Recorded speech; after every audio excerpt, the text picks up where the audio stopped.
안녕하십니까? 예, 반갑습니다. 어쩌면 1차적으로 오늘 교제할 말씀이 이 침례 대상자일 수도 있고요. 그리고 구원받고 오래도록 주님 안에서 믿음으로 그렇게 신앙생활을 하고 계시는 성도님들의 삶의 어두운 부분일 수도 있겠습니다. 성도가 원치 않지만 마음에서 일어나는 죄의 욕망과 또 삶에서 드러나는 죄의 열매들이 있습니다. 구원받고 주님 앞에 이제 신앙생활을 새로운 마음으로 하겠다라고 다짐을 했는데 몇 날 며칠이 못 되어서 마음에서 변하지 않고 일어나는 죄의 욕망들과 또 죄의 욕심과 기회를 따라서 이럴 때 저럴 때 각양 다른 모습으로 드러나는 죄의 열매들을 바라보면서 얼마나 많은 갈등을 하십니까? 그리고 저는 개인적으로 충격을 받았습니다. 죄가 안 나오는 줄 알았어요. 영원한 속죄의 이 놀라운 은혜의 말씀을 제가 믿고 주님 앞에 감사합니다. 감사합니다. 이 마음속에 이 바위덩이보다도 더 큰 채증이 꽉 막혀 있는 것처럼 답답한 이 죄와 싸웠고 날마다 거의 굉장한 전쟁을 했었죠. 율법에 준한 그 의에 도달하기 위해서 굉장히 노력을 했고요. 열심히 신앙생활을 한다라고 자부하면서 그렇게 살았는데 끊임없이 나오는 이 죄의 유혹과 기회와 욕심을 따라서 다른 모습으로 다른 옷을 입고 드러나는 죄의 열매들을 바라보면서 말도 못할 충격을 받고요. 또 여전히 구원 받았다라고 말씀을 따라서 확신을 하고 단번에 영원히 완벽하게 이루어진 이 은혜의 복음을 비로소 듣고 이 가슴 속을 죄의 이 무게로 짓누르고 있었던 것들이 해방이 되었거든요. 저 안에 깊은 곳에서 한숨이 후 나오면서 이젠 됐다. 감사합니다. 분명한 말씀을 따른 이 거듭남의 중생의 체험을 가지고 하나님 앞에 감사하며 살면 죄가 안 나오는 줄 알았어요. 그리고 내가 전혀 다른 삶을 살 줄 알았어요. 그리고 혹시 죄가 나오더라도 뭔가 이제 굉장히 변화되어져서 아주 조금만 나올 줄 알았어요. 그런데 예상과는 다르게 제 기대와는 다르게 어느 날 어느 순간 똑같은 그 죄의 유혹 가운데서 똑같은 죄의 열매가 느닷없이 드러나고 우발적일 수도 있고요. 또 그리고 은밀히 내 마음에서 일어나는 계획일 수도 있고요. 여러 다양한 상황에서 이 죄에 대한 갈등이 참 힘들더라고요. 그래서 성도들이 복음을 받고 구원받은 믿음의 삶을 살면서 이제 이 문제에 대해서 천차만별로 각각 다른 분별을 가지고 해결하려고 하는 부분들이 있더라고요. 그래서 말씀이 어떻게 이 부분들을 우리에게 가르쳐주고 있는지 오늘 교제하고자 합니다. 특히 다음 주에 침례에 순종하고 나서 아멘 아멘 이렇게 합당한 고백을 하고 감사를 하고 그 귀한 시간이 지났는데 그 주에 다음 지나서 하루 지나고 이틀 지나고 그 주에 여러분에게 일어나는 또 여러분에게 다가오는 그 갈등 앞에서 어떻게 해야 되는지 잘 새겨 듣기를 바랍니다. 우리 요한일서 1장 말씀을 함께 교제하도록 하겠습니다.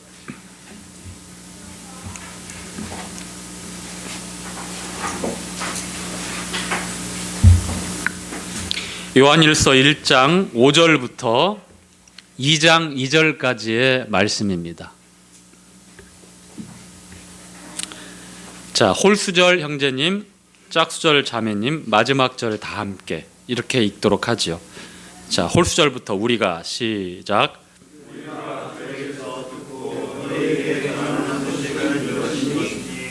하나님은 계시시라. 그에게는 어디 누구도 없으시니라.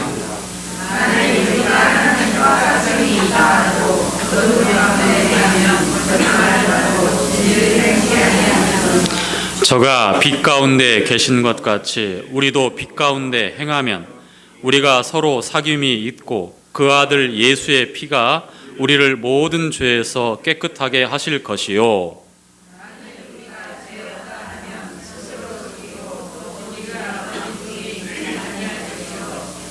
만일 우리가 우리 죄를 자백하면 저는 미쁘시고 의로우사 우리 죄를 사하시며 모든 불의에서 우리를 깨끗게 하실 것이요.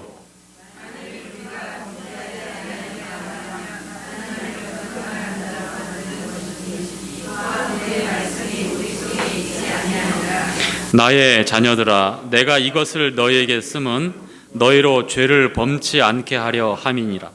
만일 누가 죄를 범하면 아버지 앞에서 우리에게 대언자가 있으니 곧 의로우신 예수 그리스도시라. 다 함께 저는 우리 죄를 위한 화목제물이니 우리만 위할 뿐 아니요 온 세상의 죄를 위하심이라. 아멘. 자, 여러분, 우리가 다 공감하고 있는 뚜렷한 변화 한 가지가 있습니다. 구원받기 전과 구원받은 이후에. 뭘까요? 구원받은 이후에는 거기다 1원을 보태가지고 10원을 만들기 위해서 노력합니까? 반응이 썰렁하는데 제가 괜히 또 했나 보네. 구원받기 전에는 8원이니까 1원을 더 보태가지고 만들려고 그렇게 노력합니까? 참 싱거운 사람. 제가 괜한 싱거운 멘트를 던져서 죄송스러운 마음이 있지만, 자, 구원받은 이후, 구원받은 이전에 가장 큰 특징이 뭐냐면 죄에 대한 반응이에요. 죄에 대한 반응이 구원받은 자와 구원받지 않은 사람의 명백한 다른 점입니다. 자, 다시 말씀드리면 구원받기 전에는, 하나님의 자녀가 되기 전에는 죄에 대해서 무감각할 수도 있고 죄에 대해서 둔감할 수도 있고, 그런데 구원받은 이후에 하나님의 자녀가 되어지면 그와 같은 상태가 될 수가 없습니다. 여전히 그와 같은 상태에서 죄에 대해서 무감각하게 살아가면서 나는 구원받았습니다 라고 얘기한다면 그것은 스스로 위로하고 있는 잘못된 구원이죠. 구원받은 이후의 성도의 분명한 변화와 분명한 다른 점은 죄에 대해서 민감해져 갑니다. 처음부터 제가 이 말씀을 드리는 이 민감성이라고 하는 것은 처음부터 아주 예민하고 아주 민감하게 반응한다. 그럴 수 있는 사람도 있지만 대부분은 점차적으로 변해가는 거예요. 문제는 뭐냐면 시간이 지나고 날이 지나고 신앙생활을 해가면서 우리 주님을 향한, 즉 빛이신 주님을 향한 발걸음이 한 걸음 한 걸음 더 빨라지기 때문에 빛 가운데 가면 갈수록 그 어두움이라고 하는 것은 더 분명하게 도드라지고 명백하게 볼 수 있도록 나타나기 때문에 구원받은 성도의 마음에 이 양심에 변화가 생기는 것이지요. 그래서 점점점 갈수록 민감해지고요. 구원받은 초기의 생활 방식이 시간이 지나고 수년이 지나고 10년이 지나면 더욱 더 빛 가운데 하나님과의 말씀 가운데의 교제의 삶으로 변하기 때문에 이 죄에 대한 민감한 반응들이 나타나는 겁니다. 예를 들자면 우리가 겉으로 드러나는 그런 나타나는 죄에 대한 열매에 대해서 도덕적이든 또 양심적이든 또 어떤 생활 규범에 관한 것이든 그런 것들이 나타난 것에 있어서 처음에는 그렇게 반응을 했다면 점점 시간이 갈수록 이제는 나타나지 않지만 내 마음에서 일어나는, 즉 마음으로 품는 그 생각, 내가 생각으로 붙잡고 있는 그것들마저도 이제 따갑고 그리고 까칠까칠하게 나를 힘들게 만들어요. 그리고 급기야 나아가서는 어떻습니까? 내가 가지고 있는 그 동기에 대해서 살피게 하십니다.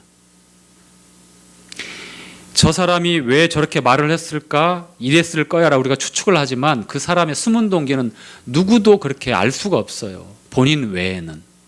그래서 함부로 그 말에 대해서 판단해서는 안 되는 이유가 그 이유도 있지만, 그러나 정작 내가 이렇게 말하고 있는 그 동기에 대해서도 이제 하나님 말씀에 비추어 보니까 빛 가운데 내가 주님과 교제하는 자녀의 입장에서 보니까 어두움이거든요. 그러면 괴로운 거예요. 말은 번지르르 하고 말은 기승전결 딱 맞게 하는 것 같고 말은 사람들이 다 공감할 수 있을 정도로 군더더기 없이 잘 얘기하는 것 같지만, 그리고 대의를 위한 것 같고 너를 위한 것 같고 그리고 교회를 위한 것 같고 나아가서 성도에 합당한 그런 삶을 강조하는 얘기인 것 같은데 이 속에 숨은 동기, 내가 왜 그렇게 얘기하고 있는가? 심지어는 그 상황에까지 이제 아주 철저한 그런 이건 성찰이 아니니까 자기를 돌아보는, 내가 왜 그렇게 얘기하고 있지? 내가 왜 이런 말을 하고 있지? 그 동기에 대해서도 성령께서는 조명하셔요. 네가 그래서는 안 되지 않느냐. 만약에 동기가 바르지 못했다면, 이게 전제입니다. 대부분 덕을 세우고 그리고 교제에 있어서 권면하고 그리고 합당한 말씀은 하나님의 인도함을 따라서 우리가 하기도 하고 듣기도 하죠. 그리고 왜곡해서 내 비뚤어진 마음 때문에 그것을 받으려 하지 않는 경우가 다반사지만, 제가 심지어 말씀을 드리는 것은 맞는 말인 것 같은데 맞는 말을 하고 있는 그 성도의 마음에 불순한 동기가 있다면 네가 그 말을 왜 그렇게 하느냐라고 성령께서 조명하신단 말이에요. 여기까지 가요. 죄에 대해서 이렇게 민감해지는 겁니다. 왜 그렇습니까? 하나님은 거룩하신 분이에요. 우리가 읽었던 요한일서 말씀에 하나님은 빛이세요. 그리고 빛 가운데 있다 하면서 어두움의 일을 하면 스스로 속이고 거짓말한다고 말씀을 하고 있잖아요. 우리가 알아야 될 것은 이 말씀은요, 이 배경이 뭐냐면 영지주의자들, 철저한 금욕주의를 바탕으로 한 영지주의자가 있었고 반면에 도덕 폐기론자 영지주의자가 있었는데, 요한 1, 2, 3서나 유다서, 베드로서에 나와 있는 이 영지주의자는 도덕 폐기론자들, 다 끝났다. 영은 거룩하고 이 육은 타락했기 때문에 더러운 것이다. 육으로 사는 삶은 관계없다. 그래서 이 욕망이 이끄는 대로, 이 죄성이 이끄는 대로 사는 그 삶에 대해서도 그냥 합리화하고 아무렇지도 않은 것처럼 그렇게 살고 있는 영지주의자들에 대해서 경계할 것을 말씀하고 있는 내용이에요. 본문 말씀. 그런 배경을 가지고 있으니까 그걸 참고해서 이 말씀을 보시되, 이 말씀을 현재 연약한 유혹을 받고 있는 성도들의 어두운 부분이 드러난 그 부분에 적용시키다 보면 나는 거짓말하고 있고 진리가 없고 나는 가짜고 구원이 아니다, 이렇게 잘못 분별해서 잘못된 또 하나님 앞에 믿음으로 나가지 못하는 그러한 경우가 더러 생길 수 있어요. 그런 게 아닙니다. 아시겠죠? 자, 자, 그러면 이제 우리가 이제 몇 가지 이해할 수 있는 부분으로 해서 이 본문 말씀이 말씀하고 있는 성도의 삶의 자백에 관한 문제, 회복입니다. 드러난 죄에 대해서 또 마음에서 일어나는 죄에 대한 욕망과 끊임없이 우리를 괴롭히고 있는 죄의 유혹에 대해서 어떻게 주님 앞에서 회복을 받아야 되는가에 대해서 구약, 신약 그리고 이 본문 말씀을 통해서 성경이 우리에게 말씀하고 있는 내용이 있는데요. 먼저 우리가 구약 출애굽기에 나와 있는 한 성물을 우리가 한번 살펴볼 겁니다. 구약은 그림자라고 그랬죠? 그림자입니다. 그리고 신약은 실체고요. 그죠? 그리고 예수님이 직접 우리에게 증거하고 보여주신 섬김을 통해서 성도를 어떻게 회복하는지, 더러워진 양심의 가책으로 쩔쩔매고 죄의식과 죄책감으로 어쩔 줄 몰라 하고 있는 성도를 어떻게 회복하시는지, 우리 성도의 삶에 마음에서 또 드러난 죄에 대한 어떠한 하나님 앞에 태도와 신앙의 모습이 필요한지가 성경에 나와 있는 교제할 내용이 되겠습니다. 먼저 출애굽기 말씀을 먼저 한번 살펴보도록 하죠. 출애굽기 38장입니다.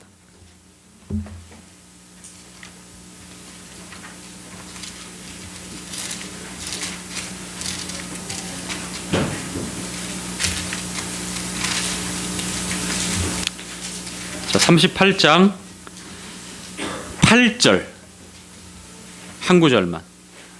자, 이 말씀 읽기 전에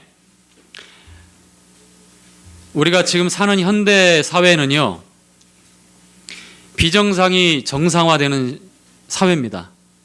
사람의 의식이나 생활 방식 자체가 그렇게 변하고 있어요. 소위 포스트 모더니즘이라고 하는 그런 사조에 의해서 지식인들의 지식 자체가, 논리나 그다음에 사람들의 가치관이나 생활 방식 자체가 그렇게 변해가고 있어요. 여기에 무서운 함정이 있는데요. 기존에 알고 있었던 우리가 양심으로 꺼려하고 있는 죄에 대한 이 관점, 죄에 대한 이해, 죄에 대해서 상식적으로 알고 있었던 많은 부분들이 굉장히 혼란스럽게 되고 있는 시대예요. 다시 말씀드리면 죄를 죄로 인정하지 않는 시대가 되었어요. 이사야서의 그 말씀을 경고하고 있잖아요. 5장에 악을 선으로 삼고 선을 악으로 삼고 빛을 어둠으로 삼고 어둠을 빛으로 삼는 자들에게 화가 있을 것이다라고 이사야서 5장에 그렇게 분명히 하나님은 경고하고 말씀을 통해서 우리에게 가르쳐주고 있습니다. 2600년 전에 이사야가 살았던 유대의 타락한 상황이 그때로 끝나는 게 아니에요. 홍수 심판을 불러일으켰던 항상 악하고 어렸을 때부터 악하고 계획이 항상 악했던 인간의 이 악한 죄가 그때로 끝난 게 아닙니다. 이제 주님의 다시 오심이 임박한 이 시대에 똑같은 일이 벌어지고 있는 거예요. 이 와중에 성도들의 신앙의 삶이 어떻게 되겠어요? 자연스럽게 타락할 수 있는 환경과 기회가 널려버릴 수밖에 없어요.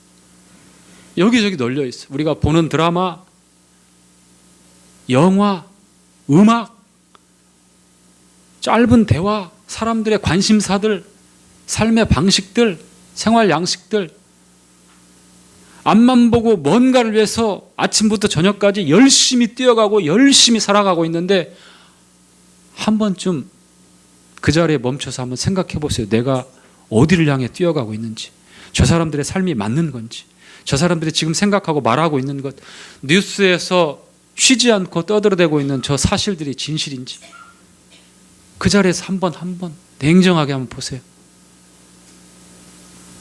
하나님 말씀을 떠나고 하나님 말씀이 기준이 되지 않으면요, 죄에 대해서도 우리가 굉장히 둔감해지고 그 사실을 망각하고 적당히 타협하면서 하나님께서 내가 거룩하니 너희도 거룩할지어다 라고 말씀했지만 그것은 공허한 메아리가 되어서 우리하고는 관계없는 것처럼 생각을 하고 있어요. 전혀 그렇지 않습니다. 거룩한 자는 더 거룩할 것이요, 그렇지 않은 자들은 더 세속적이고 망령되고 타락하게 될 것입니다. 여러분 어느 길에 있습니까? 어떻게 여러분의 삶을 살아갈 것이며 어느 길에서 매일매일 그렇게 한 걸음 한 걸음 내딛어 갈 겁니까? 성도가 죄에 대해서 민감해지지 않으면요, 둔감해지면요, 그 성도의 삶의 능력은 상실되는 건 당연하지만 어떠한 영향력도 행사할 수 없는 그런 이름뿐인 무늬만 그리스도인이다라고 하는 그러한 모습으로 전락해요. 그래서 계속해서 비방을 듣고 급기야는 소금이 그 맛을 잃으면 무엇으로 짜게 하며 어디에다 쓸 수 있겠냐. 소금은 쓸모가 없어요. 걸음에도 쓸모가 없어요. 그냥 밖에다 휘 하고 내 던져버리고 버리는 거예요. 오고 가는 사람이 밟죠. 우리 시대에 그런 일들이 없다라고, 우리 시대에 지금 그러한 일들이 일어나고 있는 사실들 우리가 보고 있잖아요. 내가 그래서는 안 되고 여기 앉아있는 우리가 그래서는 안 되고, 맛을 잃으면 소금은 아무 쓸데가 없습니다.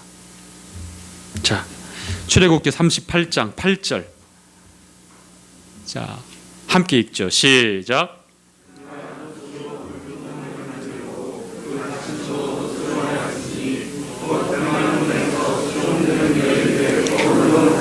자, 놋은 동입니다. 동, 금은 동. 이 놋으로 무엇을 만들었습니까? 성막에서 사용하는 물두멍입니다.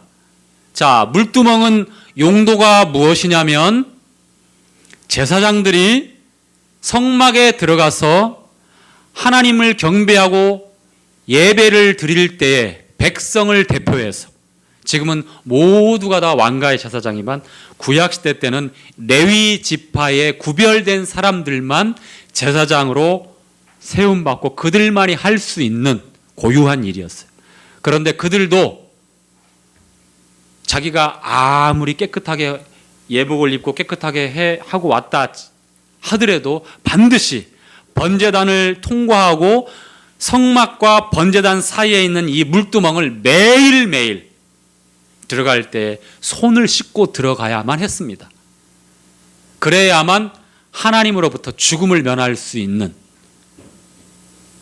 그들의 숨은 죄, 그들이 실수로 저지르는 죄, 그들이 묻어온 잘못된 죄들, 상징적으로 그걸 다 씻자는 거예요. 성막에 들어가기 전에 다 씻고 와라. 그래서 물두멍을 만들고 그 안에 물을 담아놓고 제사장들이 항상 손을 씻었어요. 그런데 이 물두멍을 무엇로 만들었죠? 놋거울. 여성들의, 회망에 수종드는 여성들의 놋거울로 만들었어요. 거울. 우리가 지금 쓰는 거울은 얼마나 뚜렷합니까? 그렇죠? 그러나 고대 세계 이 거울, 불과 수백 년 전, 백수십 년 전 거슬러 올라가도 이렇게 뚜렷한 거울이 없었습니다. 그래서 사도 바울도 우리가 거울로 보는 것처럼 희미하다라고 얘기하죠. 이 놋거울이었기 때문에 놋거울을 잘 가공해서 반질반질반질하게 놋판을 만들어서 거기에 비춰보는 거예요. 고대 사극에도 보면 나오죠. 수백 년 전에 사극, 조선, 고려 다 우리나라 전통적으로 그랬고 전 세계가 그랬어요. 그러한 문화였습니다. 역시 지금 이 3,500년 거슬러 올라가면 이 동을 통해서 이 놋거울을 만들어서 여인들이 사용했어요. 그때나 지금이나 여성들이 아름답게 꾸미는 거는 공통 관심사였나 봐요. 오늘 자매님들 거울 몇 번 보고 오셨어요? 거울 한 번도 안 봤어요. 그런 형제님도 계시고. 저도 거울을 한 하루에 몇 번 보는 것 같아요. 거울을 왜 보지요? 뭐가 흐트러졌나? 아니면 더 예쁘게 꾸미기 위해서. 특히 우리 자매님들은 이렇게 핸드백에 가지고 다니는 손거울을 왜 가지고 다니죠? 눌러야죠. 계속. 점심 드시고 눌러야죠. 차에 올 때도 누르고 갈 때도 누르고 누구 만나기 전에 눌러야죠. 뭡니까? 흐트러지거나 내가 봤을 때 아름답지 않은 모양을 고쳐 잡는 거예요. 자, 여인들의 놋거울로 물두멍을 만들었다고 하는 것은 똑같은 거예요. 성도가 흐트러진 것이 있느냐, 성도의 삶에 무더운 더러움이 있느냐, 그걸 보는 거예요. 그걸 보자는 거예요. 매일매일. 매일매일 들어갈 때마다. 한 번이 아닙니다. 매일매일. 이것이 회막에서 수종드는 여인들의 놋거울로 물두멍을 만들었다는 영적인 의미입니다. 구원받은 성도들이 이 물두멍이 제사장들, 우리가 제사장이잖아요.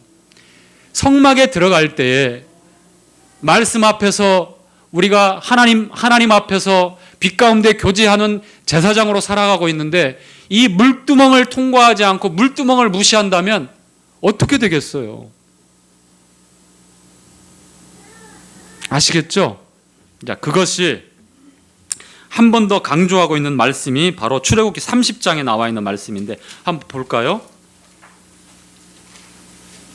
이 물두멍을 통한 정결하게 하는 예식이 중요하다고 하는 것을 이미 30장 말씀에 이렇게 기록하고 있습니다. 30장 17절 찾았죠?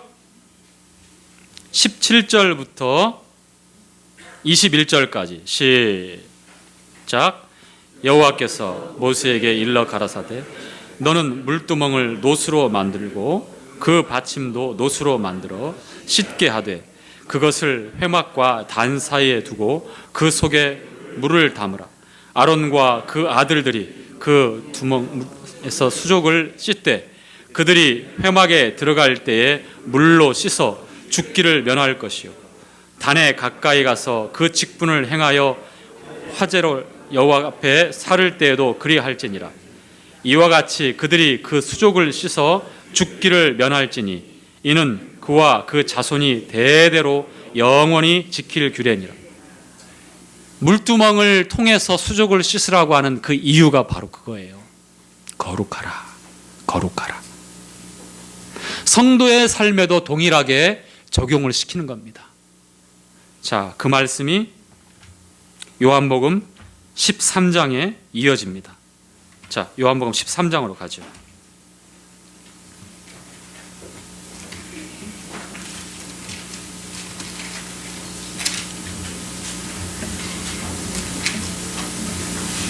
(13장)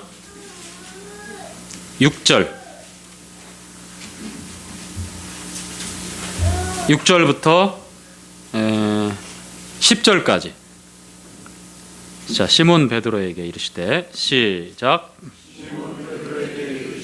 가로되 주여 주께서 내 발을 씻기시나이까?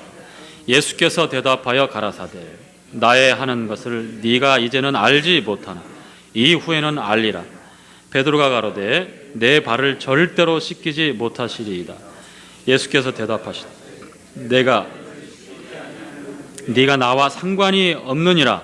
시몬 베드로가 가로되 주여 내 발뿐 아니라 손과 머리도 씻기옵소서. 예수께서 가라사대 이미 목욕한 자는 발밖에 씻을 필요가 없느니라. 온 몸이 깨끗하니라. 너희가 깨끗하나 다는 아니니라 하시니. 자, 주님이 종만이 하는 종이 해야 될 그 일들을 지금 제자들 앞에서 섬김의 모습으로 본을 보이시는 겁니다. 내가 이것을 행한 것은 내가 주와 선생된 입장이지만 낮아져서 겸손하게 섬겨라, 서로 섬기기 위해서 본을 보였다라고 또 이어지는 말씀에 말씀을 하고 있습니다. 그런데 이 우리가 읽었던 본문 말씀에 이 구약의 30장과 출애굽 30장과 38장에 기록되어진 이 물두멍에 관한 이 교훈이 똑같이 담겨져 있어요. 물두멍은 뭐라고 그랬어요? 그림자입니다. 이제 주님이 직접 하시고 있는 이와 같은 것들은 실체예요. 그렇죠? 자, 베드로가 절대로 내 발 씻을 수 없습니다. 주와 선생된 분이 어떻게 종이 하는 일을 합니까? 베드로, 네가 아직은 이해를 못하고 모르지만 네가 나중에 알게 될 것이다. 그리고 내가 너를 씻기지 않으면 너와 나와 관계가 없다. 깜짝 놀래가지고 발뿐만 아니라 머리도 감겨주시고 여기도 씻겨주시고 그래요. 베드로다운 아주 돌발적인 발언이죠. 그러자 주님이 하신 말씀이 뭐라고 했습니까? 자, 9절에 10절에 예수께서 가라사대 이미 목욕한 자는 발밖에 씻을 필요가 없느니라. 이미 목욕했다고 하는 것은 다 전신이 깨끗하다고 하는 겁니다. 이게 구원받았다, 거듭났다. 우리 예수 그리스도의 보배로운 피가 영원한 속죄의 근거가 되기 때문에, 영원한 속죄는 내가 알고 있는 모르고 있는 저 인류의 시작인 아담이 죄를 끌어들였는데 그 죄, 그리고 그 끌어들인 죄로 말미암아 온 세상이 뒤죽박죽 되어졌는데 우리 주님이 오실 그날까지 인류가 그 죄를 인하여 신음하며 범죄하게 될 모든 죄, 그 영원한 속죄예요. 그 죄가 단번에 영원히 주님의 피값으로 그 죄가 심판이 되어지고 속죄가 이루어졌기 때문에 우리에게 이미 목욕했다, 목욕한 자다라고 이렇게 말씀을 하실 수 있는 거예요. 주님이 그와 같은 사역을 완성하시기 때문에. 아시겠죠? 자, 이미 목욕한 자는 발밖에 씻을 필요가 없다. 어디밖에 씻을 필요가 없다? 고대 중동은 건조합니다. 고온 건조한 그런 날씨이기 때문에 생활 양식에 있어서 신발을 운동화나 부츠를 신고 다니지 않습니다. 샌들, 다 개방되어져 있는 샌들을 신고 다녀요. 자, 샌들을 신게 되면 땅을 밟을 때마다 먼지가 일겠죠. 그리고 그 먼지가 계속해서 거닐 때마다 묻겠죠. 그래서 두세 통 드는 결례를 따라 각각 집집마다 사람들이 출입할 때에 손발을 씻을 수 있도록 결례를 따라 두세 통 드는 돌 항아리를 항상 거기에다 갖다 놓고 거기다 물을 찰랑찰랑 갖다 놔요. 손님들 대접할 때도 그렇게 하고 예우입니다. 들어가고 나갈 때마다 이렇게 씻어요. 더러워지니까. 지금 주님이 제자들 앞에 주와 선생으로서 제자들의 발을 씻기는 것은, 정말 중요한 것은 겸손하게 서로 섬기고 사랑하라. 내가 주와 선생으로 너의 발을 씻긴 것처럼 너희도 서로 섬기게 하기 위해서 본을 보였다. 이것이 우리의 핵심 메시지지만, 여기에 담겨진 두 번째 또 핵심 메시지는 뭐냐면 주님이 우리 발을 씻겨 주신다. 주님이 우리 발을 씻겨 주신다. 물두멍. 제사장들이 성막을 출입할 때에, 번제단에서 화제를 드릴 때에, 하나님 앞에 예배를 드리기 위해서 구별된 삶을 살 때에 물두멍을 통과하면서 항상 수죽을 씻었던 것처럼, 이제 이것이 고스란히 우리 시대에 우리가 완전한 의로움을 가지고 있고 우리 주님의 의를 선물로 받았기 때문에 구별이 없는 완전한 의를 가지고 있고 하나님 보실 때 우리가 의인이지만 이제 하나님의 자녀로 이 땅 가운데서 살고 있기 때문에 우리가 원하든 원치 않든 묻어오는 먼지가 있어요. 자, 읽었던 요한 1서 말씀으로, 본문 말씀으로 가서 이제 마무리를 드려야 될 이제 말씀을 교제하겠습니다. 여러분, 성경 말씀에는 보면 신약 성경에 회개하라 언급이 되죠. 침례 요한이 회개하라. 400년 만에 나왔던 주님의 메시지가 회개하라, repent, 돌아서라는 것. 또 주님이 공생애를 시작하시고 첫 번째 대중들을 향해서 외쳤던 말씀이 repent, 회개하라, 돌아서라는 거예요. 자, 회개는, 신약 성경에 나와 있는 회개는 두 가지의 의미가 있습니다. 첫 번째, 침례 요한, 또 우리 주님이 말씀하고 있는 회개하라. 유대 백성들을 향해서 그 회개, 즉 하나님 없이 스스로 왕이 되어서 살고 있는 죄악된 삶에서 하나님의 나라가 가까웠다. 그리스도 메시아 하나님의 아들이 이제 말씀하고 있는 돌아서라. 하나님께 그 삶을 돌이켜서 하나님께 돌아오라. 이게 바로 첫 번째 말씀하고 있는 회개입니다. 이게 성도가 하나님 앞에 돌아올 때에, 구원받을 때에, 거듭날 때에 하는 회개입니다. 아시겠죠? 내가 내 삶의 주인으로, 왕으로, 내 맘대로, 내 욕망이 이끄는 대로, 들리는 대로, 보이는 대로 평생의 자행자jam에 살았다면 이제는 만왕의 왕, 만주의 주, 나의 구세주께, 나의 삶의 주인 되시는 사시고 참되신 하나님께 돌아서는 겁니다. 이것이 죄로부터 돌아서는 이 삶, 이 유턴하는 이것이 바로 성도에게 단 한 번 있는 회개입니다. 우리는 다 그러한 회개가 있었던 사람들입니다. 이런 회개가 없다면 문제가 있죠. 하나님께 돌아선 게 아니죠. 자, 근데 두 번째, 요한계시록 3장에 보니까 사대교회나 라오디게아 교회 우리 주님이 회개하라. 자, 라오디게아 교회에 하셨던 말씀이 있어요. 회개하라. 자,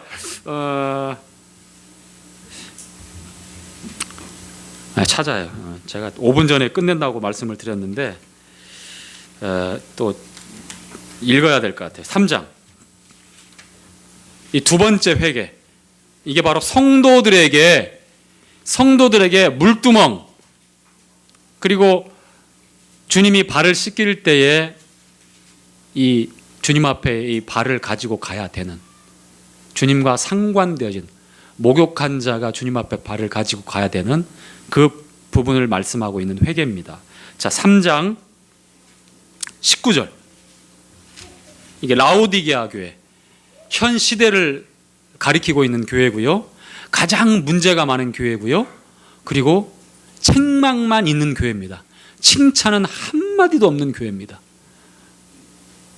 자, 3장 19절 찾으셨죠? 시작.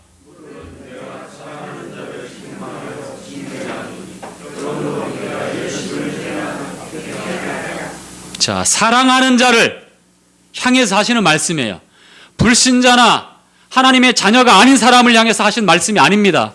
라오디게아 교회가, 그 성도들이 문제가 많고 칭찬이 없고 책망만 있다고 해서 가짜교회라고 하는 게 아닙니다. 아시아의 7교회, 분명히 주님이 피로 사신 교회예요. 거듭난 성도들이 모여있는 교회입니다. 그런데 문제가 심각합니다. 칭찬이 없어요. 책망만 있어요. 그리고서 마지막으로 하시는 말씀이, 내가 사랑하는 자를 책망하여 징계하노니 그러므로 네가 열심을 내라. 그래서는 안 된다. 그리고 마지막으로 회개하라.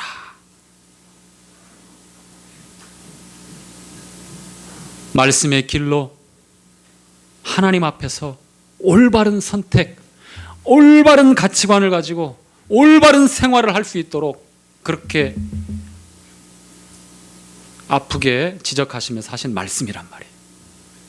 자, 요한일서 말씀 이제 잘 보세요. 돌아오시면 보세요. 자,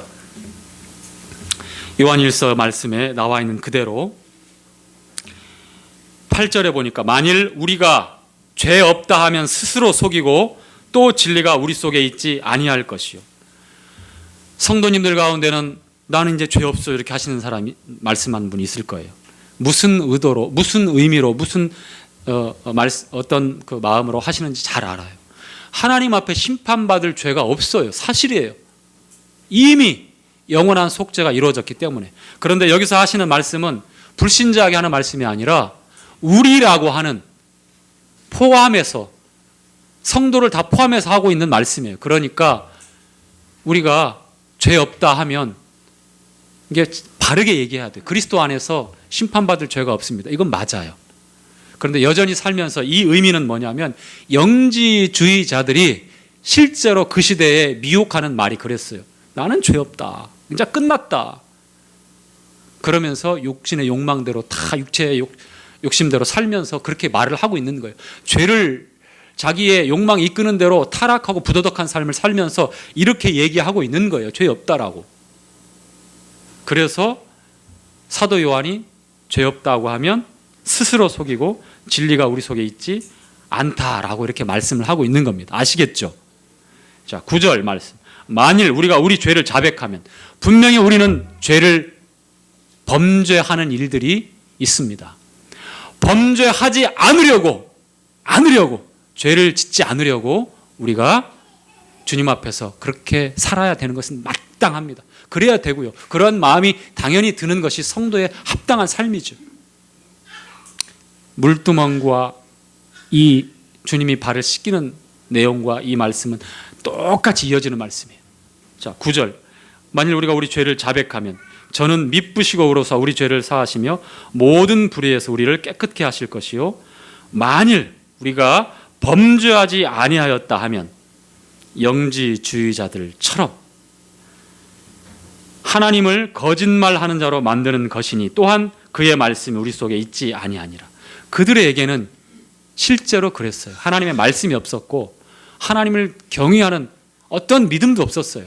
단순히 지적인 이해로 그들의 욕망을 따라 사는 삶에 대해서 타락적이고 부도덕한 삶을 복음을 이용했을 뿐이고요. 그렇게 미혹했을 뿐입니다. 자, 2장 1절 2절 다 함께 읽죠. 나의 자녀들아 내가 이것을 너희에게 쓰면 너희로 죄를 범치 않게 하려 함이라. 만일 누가 죄를 범하면 아버지 앞에서 우리에게 대언자가 있으니 곧 의로우신 예수 그리스도시라. 저는 우리 죄를 위한 화목제물이니 우리만 위할 뿐이 아니요 온 세상의 죄를 위하심이니라. 여기에 중요한 게 있어요. 우리의 자백은 여기에 보면 자백이에요. 자백, confess, 인정하는 것. 하나님 앞에 있는 그대로 내 마음의 어두운 부분 그대로 내가 실수하고 잘못하고 넘어진 그 부분대로 숨기거나 합리화하거나 나 자신을 하나님 앞에서 가리우지 말고 있는 그대로 인정하라는 겁니다. 나의 어두운 부분, 내가 범죄한 부분들, 나의 더러워진 부분들을 솔직하게 인정하라는 겁니다.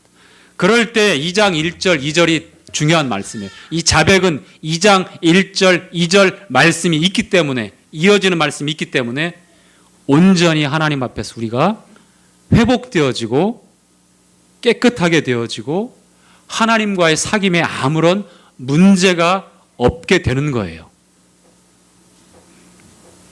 아시겠죠? 용어 사용 문제에 있어서 한 가지 정리를 해드리고 이제 한 말씀 읽고 마칠 건데요. 어떤 사람들은 이제 용서받을 죄가 없기 때문에 용서해 주세요라고 이렇게 기도하는 것 자체도 문제가 있다라고 얘기하는 거 있습니다. 그렇지 않아요. 이것은 우리가 죄를 용서받았지 못해서 심판받을까 봐 두렵고 지옥에 갈까 봐 두려워서 용서해달라고 하는 그 용서의 말이 아니잖아요. 물두멍. 주님 앞에 그와 같은 마음과 그와 같은 회개의 기도를 한다고 하는 것은 내 발을 내놓는 거예요. 솔직하게 인정하는 겁니다. 꼭 그러한 용어를 사용했다고 잘못됐다고 하는 것은 아닙니다. 그러나 주님 앞에 confess, 인정한다고 하는 것, 솔직하게 이실직고 한다고 하는 것은 다양하게 폭넓게 또 의미가 있습니다. 꼭 용서해 주세요라고 말하고 있는 그 자체의 문제점을 지적할 수는 없는 거예요. 하나님과 교제를 위해서 아버지와 부담되고 어렵잖아. 내가 범죄하고 나면 내가 범죄하면 성도들은 당연히 꺼리낌이 되어져요. 여러분 부자간에 모녀간에 한번 잘 생각해 보세요. 집에서도 문제가 생기면 같이 함께 앉아 있는 게 어렵잖아요. 피하잖아요. 안 하려고 하잖아요. 이 자백이라고 하는 것, 베드로의 발을 씻기면서 너 상관이 없다고 하시는 말씀이 뭐겠어요? 교제하자는 거예요. 꺼리낌이 없이 교제하자는 겁니다. 하나님 앞에 나올 때 물두멍을 통해서 성막에서 제사장들이 예배를 드리는 그 모든 일들이 꺼리낌이 없이 온전히 하나님과 교제하자는 겁니다. 그게 성도의 신앙생활이에요. 자, 히브리서 한 말씀 읽고 마치도록 하죠. 히브리서 9장입니다.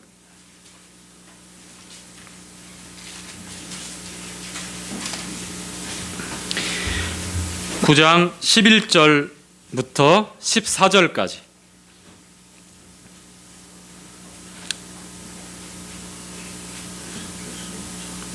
그리스도께서 시작. 그리스도께서 장래 좋은 일에 대제사장으로 오사 손으로 짓지 아니한 곧 이 창조에 속하지 아니한 더 크고 온전한 장막으로 말미암아 염소와 송아지의 피로 아니하고 오직 자기 피로 영원한 속죄를 이루사 단번에 성소에 들어가셨느니라. 염소와 황소의 피와 및 암송아지의 죄로 부정한 자에게 뿌려 그 육체를 정결케 하여 거룩해 하거든 하물며 영원하신 성령으로 말미암아 흠없는 자기를 하나님께 드린 그리스도의 피가 어찌 너희 양심으로 죽은 행실에서 깨끗하게 하고 살아계신 하나님을 섬기게 못하겠느뇨? 얼마든지 섬길 수 있다는 겁니다. 아멘.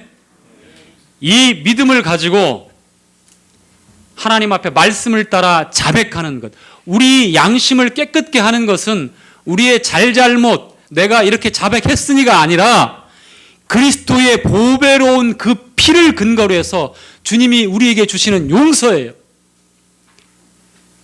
주 예수 그리스도의 보배로운 그 피를 근거로 해서 영원한 속죄를 근거로 해서 우리를 깨끗게 하고 우리가 솔직히 주님 앞에 합리화하거나 가리거나 정당화하고 끊임없이 나를 숨기는 것이 아니라 범죄할 때 주님 앞에 나와야 돼요. 내 발을, 내 손을 주님 씻겨 주십시오. 아시겠죠? 죄에 대한 유혹과 생각들, 삶의 무절제함이 묻어날 때에 그리스도의 고난과 어떻게 희생당하셨는지, 무엇 때문에 희생당하셨는지, 왜 그래야만 되는지를 생각하십시오. 죄 때문에 그렇습니다. 죄 때문에.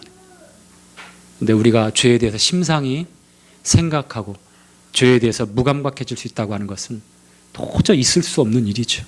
이 시대에 여러분은 특별한 죄에 대한 민감한 그러한 영적인 분별과 신앙의 삶을 살아가는 하나님의 자녀들입니다.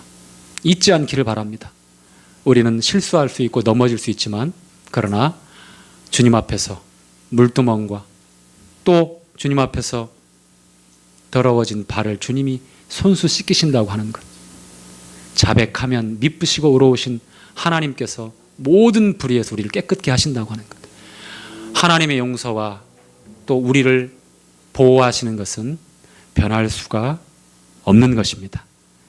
이 말씀의 근거 또 확실한 주님의 은혜 아래서 우리가 합당한 성도의 삶을 살아가기를 원합니다. 마치겠습니다.